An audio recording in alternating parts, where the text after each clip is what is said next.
और चलिए सीधा आपको जयपुर ले चलते हैं, जब मुख्यमंत्री डॉक्टर मोहन यादव संबोधित कर रहे, सुनिए क्या कुछ कह रहे हैं। अपने राज्यों के अंदर ये स्वस्थ प्रतिस्पर्धा में सामंजस्य भी चाहिए, सौहार्दता भी चाहिए, परस्पर बंधुभाव भी चाहिए। इसलिए हमने आकर के बैठे, ये बात सही है कि अधिकारी की अपनी कठिनाई होती है और अधिकारी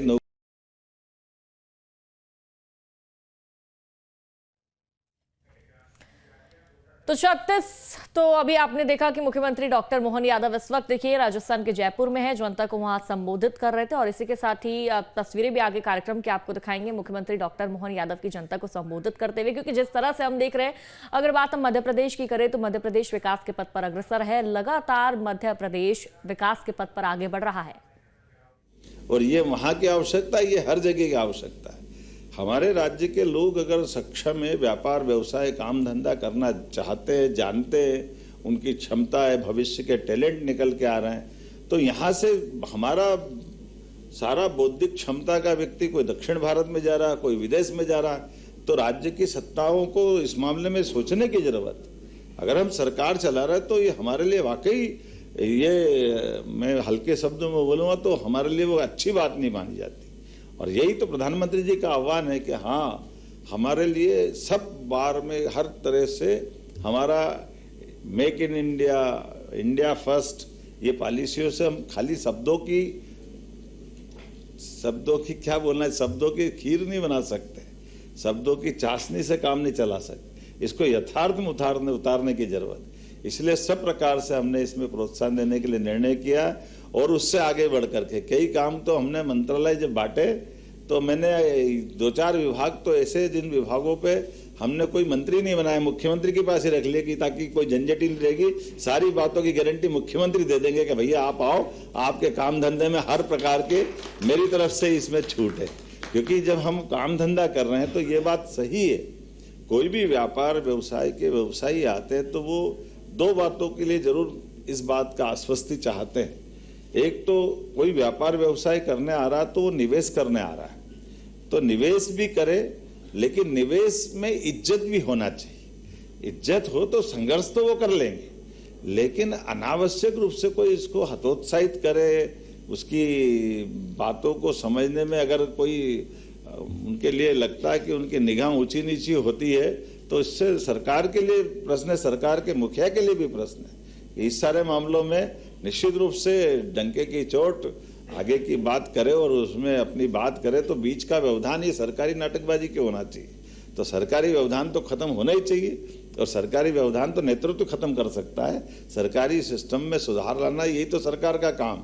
और मुझे इस बात की प्रसन्नता है। ये अलग बात है कि मेरे साथ में ऐसा हो गया कि लगभग 2 साल की सरकार में इस सभी प्रकार के ऐसे निवेश के कार्यक्रम में मेरे 4 महीने से पूरे समय इसी में गए। हर जगह जहाँ जाता हूँ पूरे समय एक ही विषय रहता है कि हमारे इन सारे कामों को बढ़ावा कैसे दें, किस तरह से बढ़े, और उसका परिणाम भी आया है। मुझे इस बात का संतोष है। आज देश में सबसे तेज गति से निवेश लाने वाले देश के 3 राज्यों में से मध्य प्रदेश का एक स्थान बना है। मैं इस बात के लिए आपको भी बधाई देता हूँ और धन्यवाद भी देता हूँ कि आज सब क्षेत्रों में समान रूप से, और केवल यहाँ नहीं, जैसे मैं आप बताता हूँ उदाहरण के लिए, आप होटल खोलो मध्य प्रदेश में, 100 करोड़ के होटल लाओगे, आप अपना इन्वेस्टमेंट करोगे, 100 करोड़ में 30 करोड़ सरकार आपको अपनी तरफ से माफ करेगी या सब्सिडी देने वाली है। हॉस्पिटल खोलोगे, हॉस्पिटल में भी 30% के अनुदान है अपने लिए। अब तो मेडिकल कॉलेज के लिए हम कर रहे हैं, और ये कितने छोटे छोटे प्रयोग है। आज की दिशा में मेडिकल कॉलेज अगर अपन खोलते हैं तो मेडिकल कॉलेज, आप तो अग्रवाल साहब है, आपके परिवार में भी चिकित्सक है, तो आप बताइए, दुनिया में कहीं ऐसा नहीं होता कि मेडिकल कॉलेज खोले और मेडिकल कॉलेज के कैंपस में हॉस्पिटल होना चाहिए। सरकारी हॉस्पिटल की तरफ कोई देखे ही नहीं, ये केवल अपने भारत में और अपने प्रदेश में होता था। हमने ये नियम बनाया कि नहीं भैया, ऐसा नहीं है, 300 बेड का हॉस्पिटल हमारी तरफ से जो मेडिकल कॉलेज खोलेगा उसको हम अपनी तरफ से डॉक्टर, पैरामेडिकल स्टाफ, मरीज तो उसमें रहते हैं, दवाई सारा खर्चा हम ही उठाएंगे, और 25 एकड़ जमीन केवल 1 रुपए में देंगे, और 1 रुपए में हमारा वो मेडिकल कॉलेज खोलेगा। 3 साल तक वो अपना सारा काम खड़ा करे, 10 साल बाद उनसे हॉस्पिटल ले लेंगे। बाद के समय में वो इतनी फीस वगैरह भरेगा या प्राइवेट की जो फीस होती है कि मेडिकल कॉलेज चली जाएगा अपने आप ही।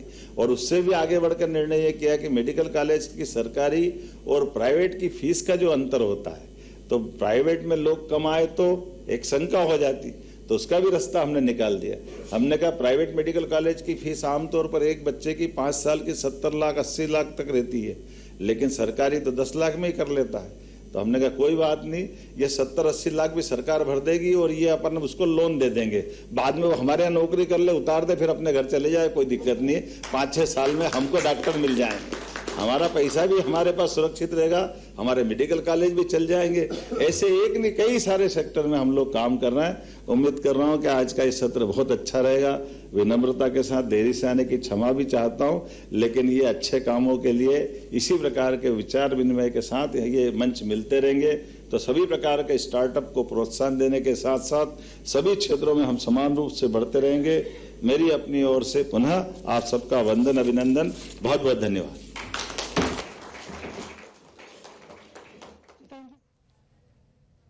आपके मोबाइल पर तुरंत आएगी ब्रेकिंग न्यूज। स्क्रीन पर सबसे पहले दिखेगी बड़ी खबर, देश दुनिया की हर खबर एक जगह। अब आपके मोबाइल पर तुरंत फटाफट इंस्टॉल कीजिए न्यूज नेशन ऐप और रखिए खुद को अपडेट।